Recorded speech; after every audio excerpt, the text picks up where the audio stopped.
Hello friends, Manish case classes में आप सभी का स्वागत करती हूँ। आज हम क्विक रिवीजन करेंगे बाबर के बारे में। बाबर का पिता उमर शेख मिर्जा था। उमर शेख मिर्जा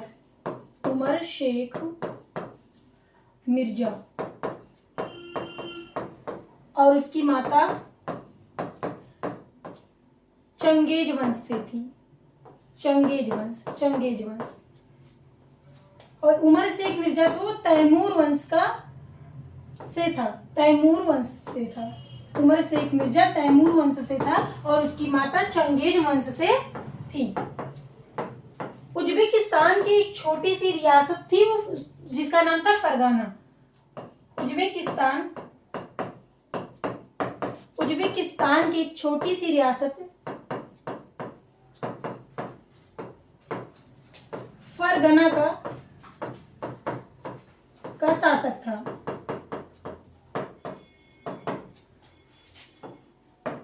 1494 में फरगना में बाबर का राज्याभिषेक होता है। 1494 में बाबर का राज्याभिषेक होता है।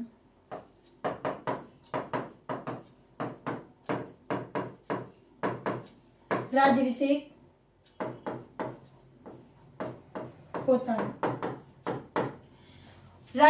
के बाद बाबर काबुल पे अपना अधिकार करता है और वो 1526 से 1530 तक भारत में इसका शासनकाल होता है। 1526 से 1530 भारत में शासनकाल समय सीमा होता है। समय सीमा जिसमें भारत के लोदी वंश के इब्राहिम लोदी से इसका सामना होता है।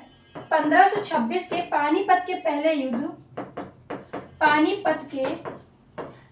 युद्ध में इब्राहिम लोदी और बाबर का सामना होता है, जिसमें बाबर ने तुगलमा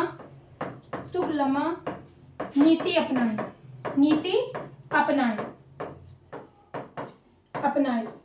और बाबर जीत गया और इब्राहिम लोदी हार गया। उसके बाद बाबर ने एक युद्ध किया चित्तौड़ के राणा सांगा के साथ, खानवा का युद्ध। ये युद्ध हुआ 1527 में, जिसमें राणा सांगा और बाबर के बीच, जिसमें राणा सांगा की हार हुई और बाबर जीत गया। उसके बाद युद्ध होता है चंदेरी का 1528 में। उसके बाद 1528 में चंदेरी का युद्ध होता है। 1528 में चंदेरी का युद्ध होता है, जिसमें बाबर और मेदिनी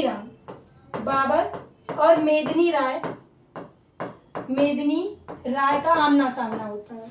इसमें मेदिनी राय की हार होती है और बाबर जीत जाता है।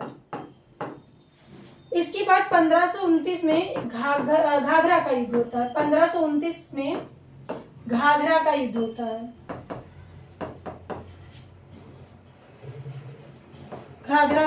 है। जिसमें बाबर और अफगान सरदार लड़ते हैं।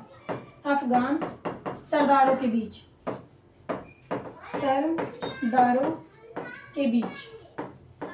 जिसमें बाबर जीत जाता है और अफगान सरदार हार जाते हैं। 1530 में बाबर की मृत्यु हो जाती है। 1530 में बाबर की मृत्यु हो जाती है।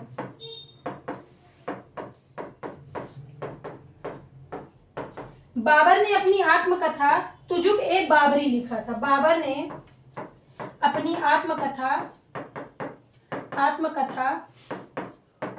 तुजुक ए बाबरी लिखा।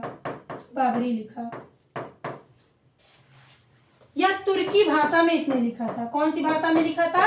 तुर्की भाषा में लिखा था। तो जो कि बाबरी का फारसी अनुवाद, इसी का फारसी अनुवाद बाबरनामा कहलाया। बाबरनामा कहा गया।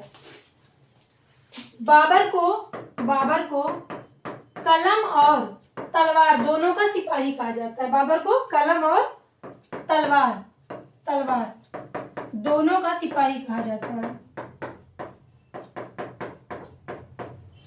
सिपाही कहा जाता है।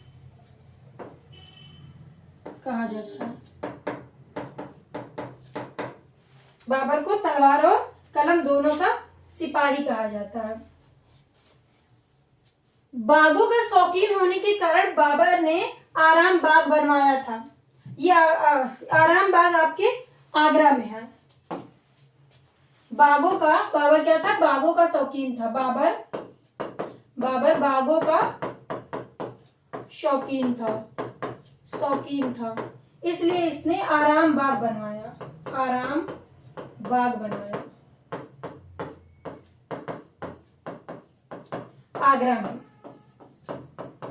आगरा में बाबर की मृत्यु के बाद इसे आगरा के आराम बाग में ही दफनाया गया, लेकिन इसके पोते अकबर ने आंशिक रूप से